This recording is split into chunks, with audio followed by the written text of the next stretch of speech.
Stuttering. It can be an isolating experience for children who may shy away from speaking up. But a theater company is changing that for some youngsters. Carol Ann Riddell has more in Family Matters. Carol Ann. Well, Perry, many people who stutter will tell you one of the most frustrating things they experience is other people's tendency to interrupt or finish their sentences. This program gives kids a simple but priceless gift, the gift of time, as much of it as they need to express themselves.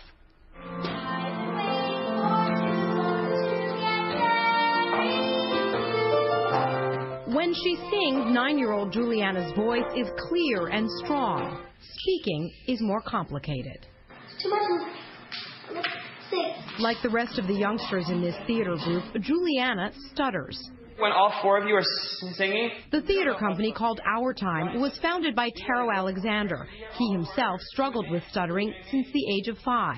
I grew up feeling very alone and isolated. I didn't meet anyone else who stutters until I was 26 years old. I was so afraid to talk, and in class I wouldn't raise my hand, and I decided that I wanted to start an artistic home for young people who stutter, and that's where the idea for Our Time Theater Company came. I wanted to create a place where kids who stutter could express how they feel in their own time and their own pace. Catherine Montgomery is a speech pathologist. She explains many people are confused about what stuttering is and isn't.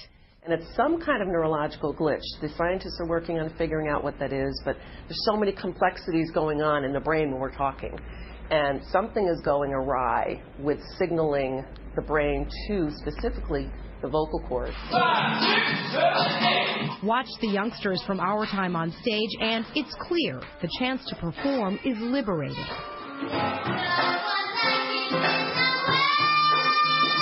Many people who stutter don't stutter when they sing, and so for some there's a certain freedom in getting on stage and in being with others who understand the pain of trying to get a word out. It means a lot to me, actually. It means basically, like, this is where I belong. Like kids at school, like, make fun of me and stuff. The director here explains there's one especially important rule that all involved here are expected to follow. Everyone gets as much time as needed to speak. It's an important point because, as those who stutter will tell you, so often time is the very thing they need and are not given. If I could say something to all people who don't stutter about what we would like, it would be to just listen. That's it. I mean, don't interrupt us. Don't finish our sentence. Don't think we need your help. Juliana's mother says when her daughter is at Our Time, joy returns to her child's face, a place where her little girl's heart and voice are heard without judgment. I saw her dancing away like I hadn't seen her do in such a long time, and just being herself again, and all her inhibitions were gone, and she was just so happy. I'd say it's just fun to be around other kids who speak like me.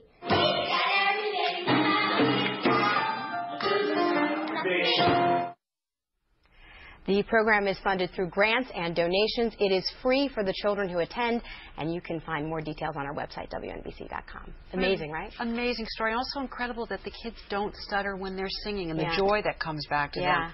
I also thought there was such a great lesson for all of us in this, and that is that, the art of listening is something that's so important. And we're all rushed and we're all busy, but to really listen to someone is a gift. And not to fill in everybody's sentences. You're right. Yeah. Great story. Carolyn, thank you.